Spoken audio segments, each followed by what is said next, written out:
Hi friends, welcome to my YouTube channel Netra logs.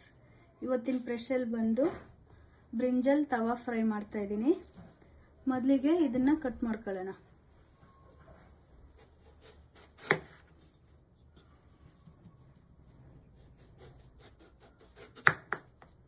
ತೆಳ್ಳಗೆ cut ಮಾಡ್ಕೊಳ್ಳೋಣ, ದಪ್ಪಕ್ಕೆ ಬೇಡ.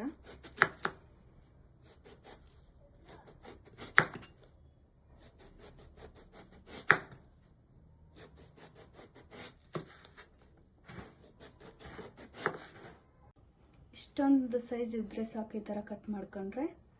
ಇವಾಗ ಇದಕ್ಕೆ ಮಸಾಲೆ ರೆಡಿ ಮಾಡ್ಕೊಳ್ಳೋಣ.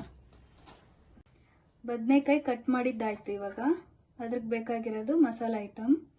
ಮೊದಲಿಗೆ ಕಡಲೆ ಹಿಟ್ಟು 1.5 ಸ್ಪೂನ್ ಹಾಕ್ಕೊಳ್ಳೋಣ. 1 ಸ್ಪೂನಷ್ಟು ಅಕ್ಕಿ ಹಿಟ್ಟು ಹಾಕ್ಕೊಳ್ಳೋಣ. ಖಾರ ಪುಡಿ 1 ಸ್ಪೂನ್ ಖಾರ ಪುಡಿ 1.5 ಹಾಕ್ಕೊಳ್ಳೋಣ. 1 ಸ್ಪೂನ್ ಧನಿಯಾ ಪುಡಿ, ಸ್ವಲ್ಪ ಗರಂ ಮಸಾಲ, ಸ್ವಲ್ಪ ಅರಿಶಿನ ಪುಡಿ ಹಾಕೊಳ್ಳೋಣ. ಜೀರಿಗೆ ಜಜ್ಜಿಬಿಟ್ಟು ಹಾಕ್ಕೊಂತ ಇದ್ದೀನಿ. ಸಾಲ್ಟು,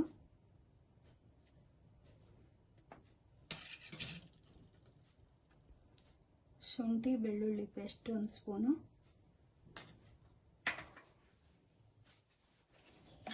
ಮತ್ತು ಒಂದು ಸ್ವಲ್ಪ ಎಣ್ಣೆ ಹಾಕ್ಕೊಳ್ಳೋಣ.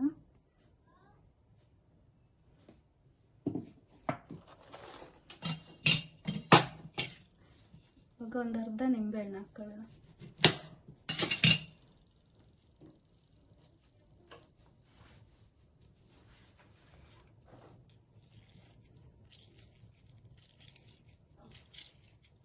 ಇವಾಗ ನಿಂಬೆ ಹಣ್ಣೆಲ್ಲ ಹಿಂಡ್ಕೊಂಡಿದ್ದಾಯ್ತು. ಮಸಾಲೆ ಮಿಕ್ಸ್ ಮಾಡ್ಕೊಳ್ಳೋಣ.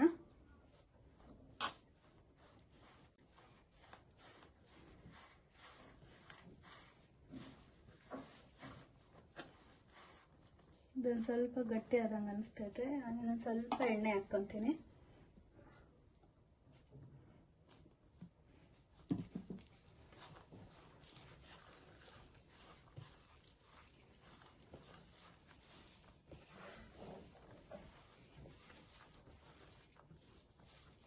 ಈಗ ಮಸಾಲೆ ಎಲ್ಲ ರೆಡಿ ಮಾಡಿದ್ದೀನಿ. ಗಟ್ಟಿ ಇದ್ರೂ ಪರವಾಗಿಲ್ಲ, ಬದನೆಕಾಯಲ್ಲಿ ತೇವಾಂಶ ಇರುತ್ತೆ, ಅದಕ್ಕೆ ಗಟ್ಟಿ ಇದೆ. ಇದು ಸೆಟ್ ಆಗುತ್ತೆ. ಈಗ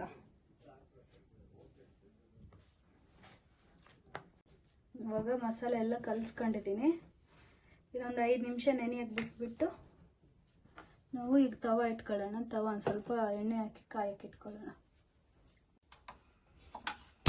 ಅದೆಲ್ಲ ಮಸಾಲೆ ಕಲಸಿ ಸೈಡ್ಗೆ ಇಟ್ಕೊಂಡಿದ್ದೀನಿ 5 ನಿಮಿಷ ನೆನೆಯೋಕ್ಕೆ. ಇವಾಗ ಒಂದು ಸ್ವಲ್ಪ ಎಣ್ಣೆ ಹಾಕ್ಕೊಂಡು ಎಣ್ಣೆ ಕಾಯಕ್ಕೆ ಇಟ್ಕೊಳ್ಳೋಣ.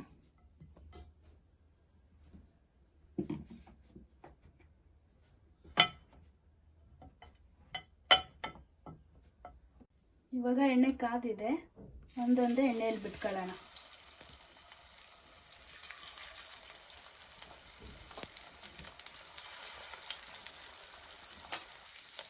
ನಂದು ಚಿಕ್ಕದು ತವಾ ಆಗಿರೋದಕ್ಕೆ ಒಂದು 4 ಹಾಕ್ಕೊಳ್ತಾ ಇದ್ದೀನಿ.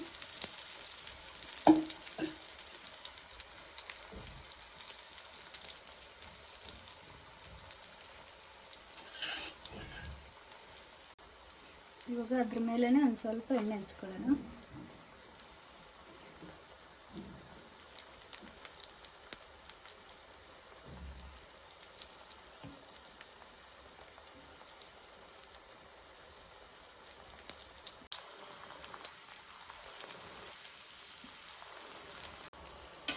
ಫ್ರೈ ಆಗಿದೆ, ಟರ್ನ್ ಮಾಡ್ಕೊಳ್ಳೋಣ.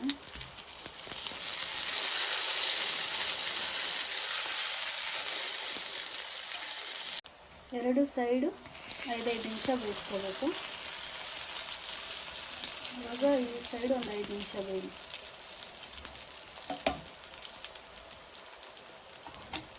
ಇವಾಗ ಫ್ರೈ ಆಗಿದೆ ಫ್ರೆಂಡ್ಸ್, ಸೈಡ್ಗೆ ತಕ್ಕೊಳ್ಳೋಣ.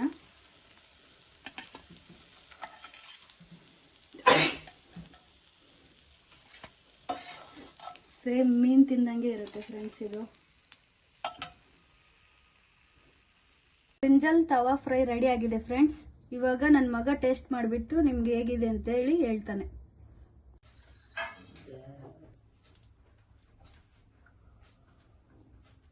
ಸೇಮ್ ಮೀನ್ ತಿನ್ನೋ ತರ ಐತೆ ಫ್ರೆಂಡ್ಸ್. ನಮ್ಮ ಅಮ್ಮನ ಕುಕಿಂಗ್ ವಿಡಿಯೋಸ್ ಇಷ್ಟ ಆದರೆ ಲೈಕ್ ಮಾಡಿ, ಶೇರ್ ಮಾಡಿ, ಸಬ್ಸ್ಕ್ರೈಬ್ ಮಾಡಿ. ಬಾಯ್ ಬಾಯ್ ಫ್ರೆಂಡ್ಸ್. ಇವತ್ತಿನ ಬ್ಲಾಗ್ ಅಷ್ಟೇ.